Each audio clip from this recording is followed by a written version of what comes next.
So we've seen when the degree on top is smaller. We've seen when the degree on top is equal to the degree on the bottom. Next example.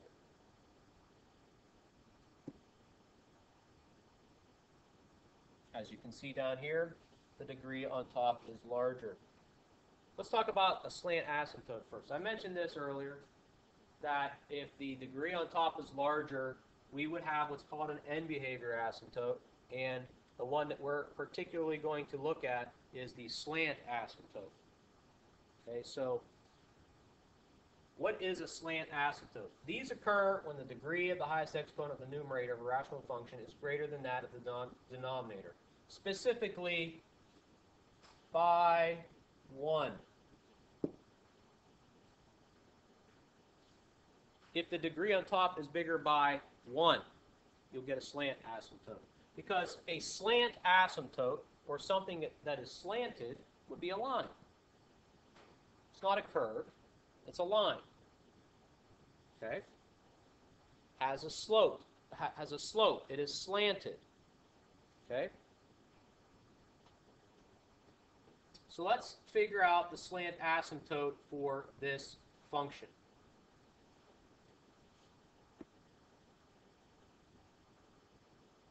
Determine the slant asymptote for f of x equal to 2x squared minus 3x plus 1 over x minus 2. Well, as stated earlier, you go back and look in your notes. The third possibility under horizontal asymptote is that there isn't one, and it's replaced by an end behavior asymptote. And the last statement of that says this is found by dividing. So we are going to actually divide this out using long division. Just as if you would divide out 5, let's say 55 thirds. How would we do 55 thirds? Well, you take the 55 and you divide by 3. Okay, well, let's look at our function. We take 55, which is on top. So the top of our function is 2x squared minus 3x plus 1. And it says we're going to divide, so divided by the bottom, x minus 2. Now, I know it looks a lot more complicated than 55 over 3, but the concept is exactly the same. How do we divide 55 by 3? Well, you take the 3 and you say, well, what goes into the 5? 3 goes into 5 how many times? 1. Okay, well, how does that work over here? Well, let's look at the first term of each. The question is, what am I going to multiply the x by to get 2x squared? The answer is 2x. Okay? So I take 1 times 3, which is 3, and then I subtract. And I get 25. Well, do the same thing over here. I take the 2x times the x, and I get 2x squared. And I take the 2x times the negative 2, which is the second term. Okay? And I get negative 4x. And then I subtract. 2 minus 2 is 0. Negative 3 minus minus, or plus 4, gives me a 1x. Okay, so bring down the 5. I bring down my plus 1. All right. So how do we do the next step? Well, the next step over here, when we're doing 55 divided by 3, is we want to know how many times 3 goes into 25.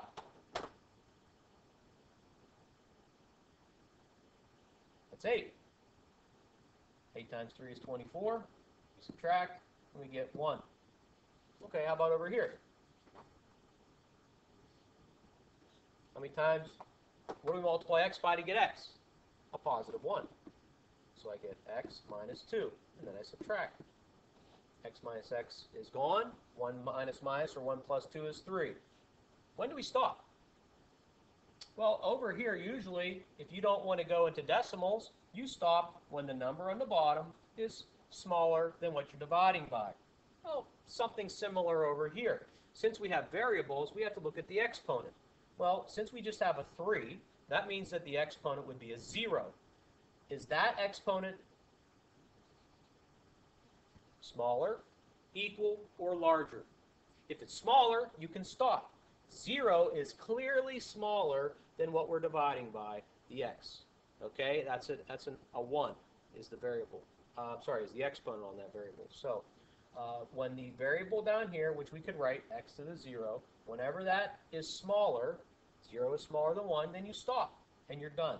Same way that 1 is smaller than 3 over here on the right when we divided 55 by 3. So what is the slant asymptote? Well, the slant asymptote is your solution. 2x equals 1. And we're going to put y equals to that. That is it. It's an equation. So the slant asymptote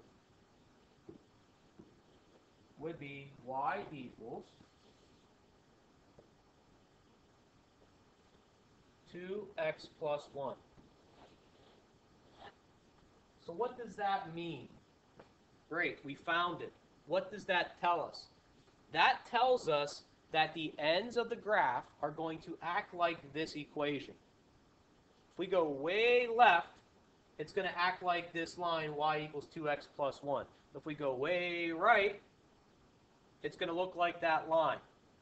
So how do you graph that? Well, how do you graph a line? You go to the y-intercept, okay, which is 1.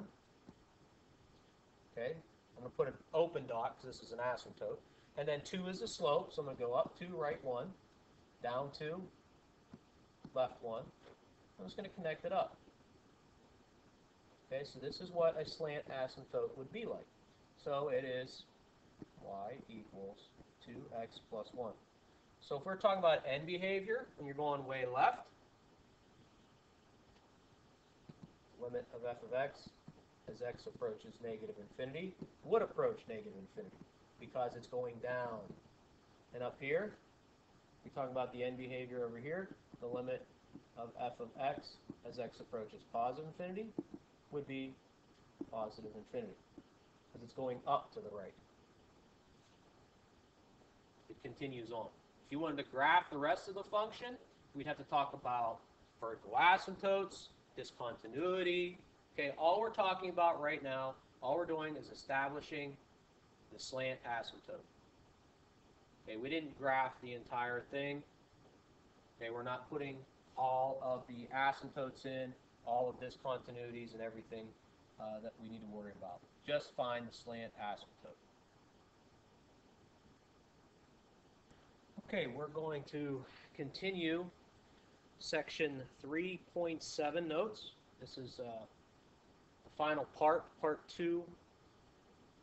We need to redo this example or finish this example. I was in the middle of solving it yesterday and we ran out of time. So I'm just going to go ahead and start over and just completely redo this example again. You may already have some of it worked out from the notes that I said we had recorded previously. When you are looking at this example, when you are going to try to graph a rational function, the very first thing that you want to think about, the very first thing that you want to establish are the discontinuities.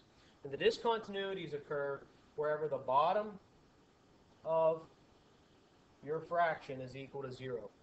So the question is, what values will make the bottom 0? So we start with this first, this x.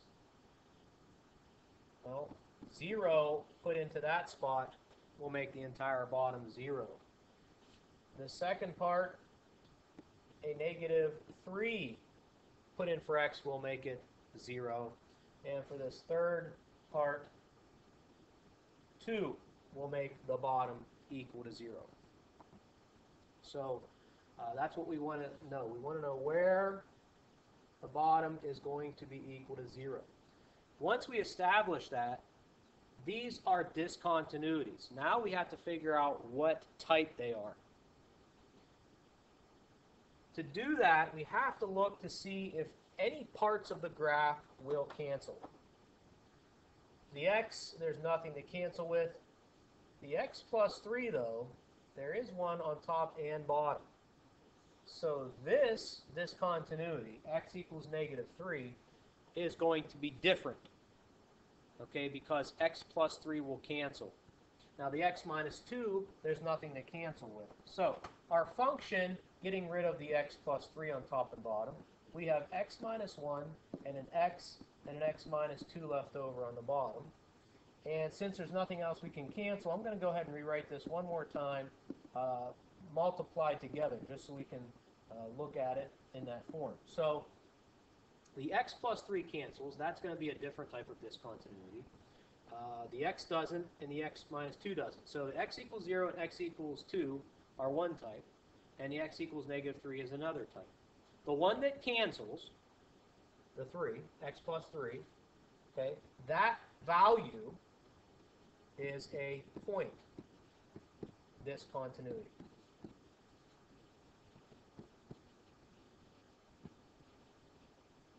At x equals negative 3. It's a point. If the restriction cancels out, it was part of the original, now it's not there, it's a point. It puts a hole in the graph. And that hole is going to be at negative 3, some y value. How do we establish the y value? We plug negative 3 into our new function, the one that's been reduced. So if I put negative 3 in up here, I get negative 3 minus 1 over negative 3 squared minus 2 times negative 3, or negative 4 over 9 plus 6, 15. So negative 4/15 is the y value, or the y coordinate, for that point. So there is a point discontinuity at negative 3, negative 4/15. It will show up as a hole. Now what about the other two? Well, the other two are discontinuities. Okay? They are infinite.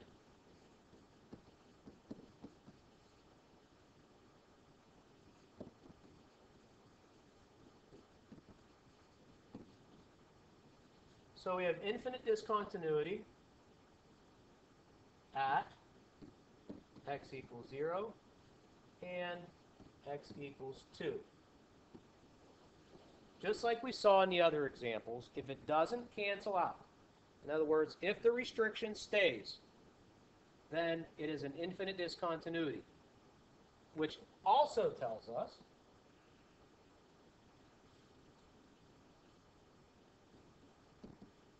where our vertical asymptotes are.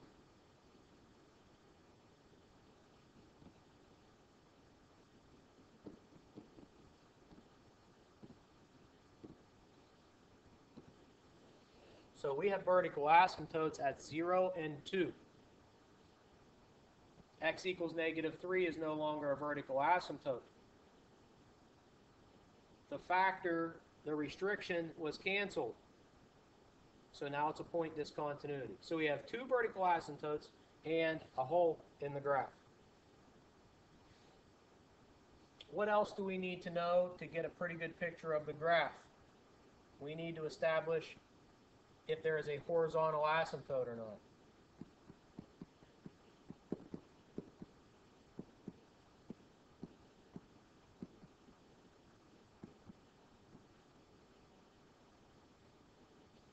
We do that by looking at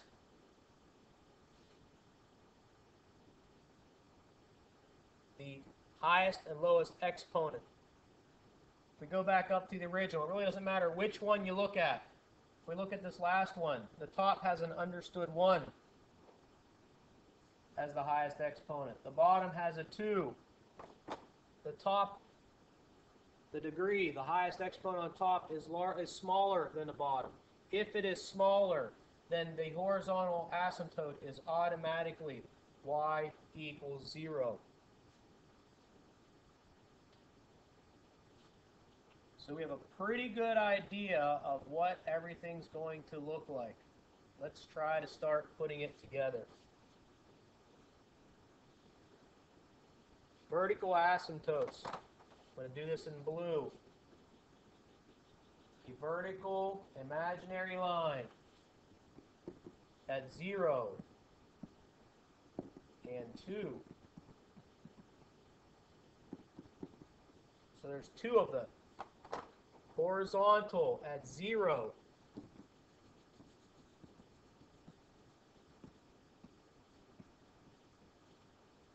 and we have a hole in the graph at -3, -4/15. So just off of the axis there. Now, to get a good idea of what the rest of this graph looks like, we should establish a little t-chart. X and y equal to, we're going to check it in the last part here. We're going to use this. So that's going to be x minus 1 over x squared minus 2x.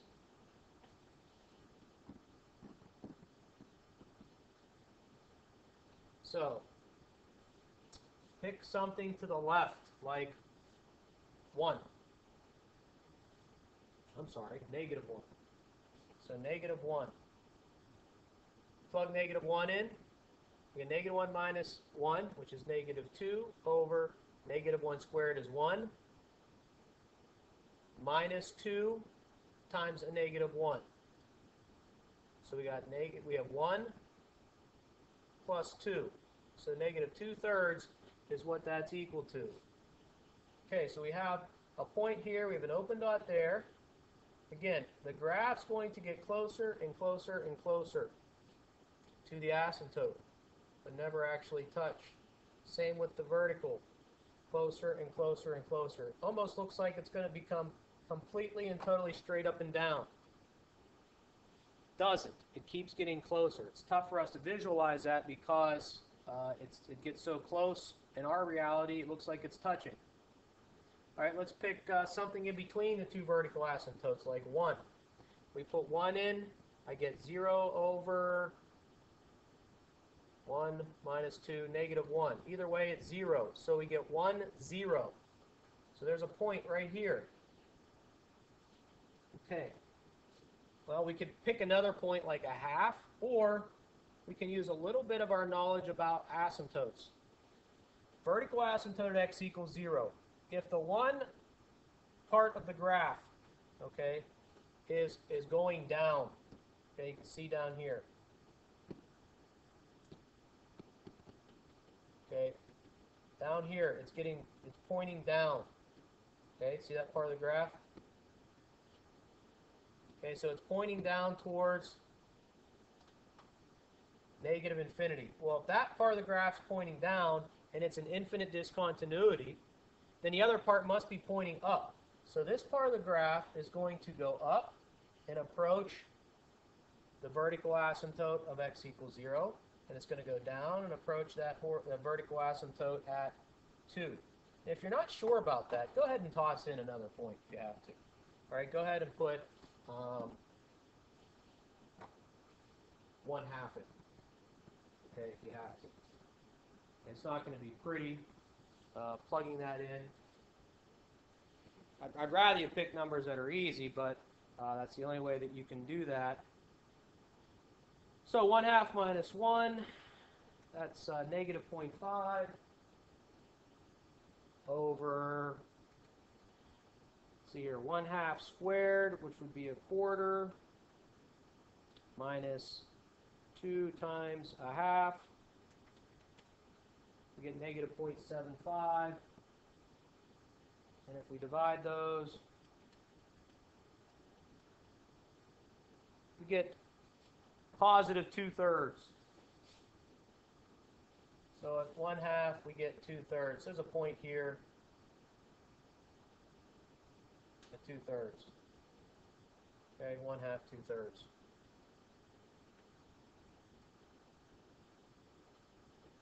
We want to plug in 3 as an option as well. Again, if we plug in 3, 3 minus 1 is 2. 9 minus 6 is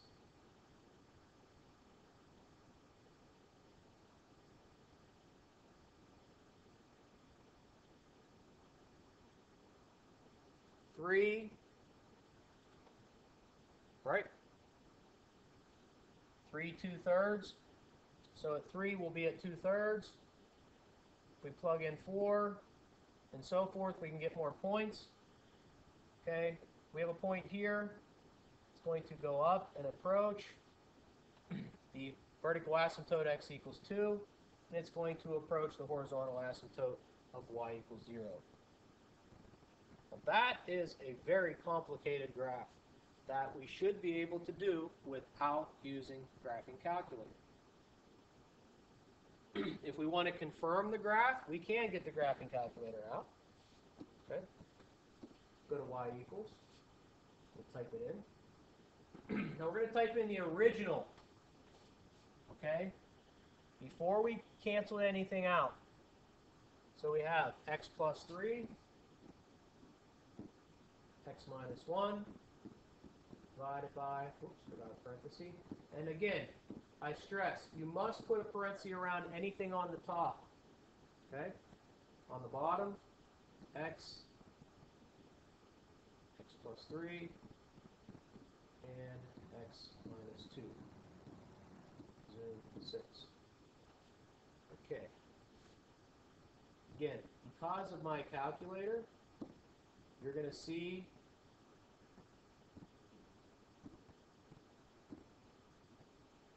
this vertical asymptote here. That should not be there. Okay? This vertical asymptote should not be there. On a newer version, you would not see that. Okay? Also, you can't see the whole, but if we calculate the value at -3, it should be nothing. Perfect. No y value. Okay? Very complicated graph. We were able to do that by hand.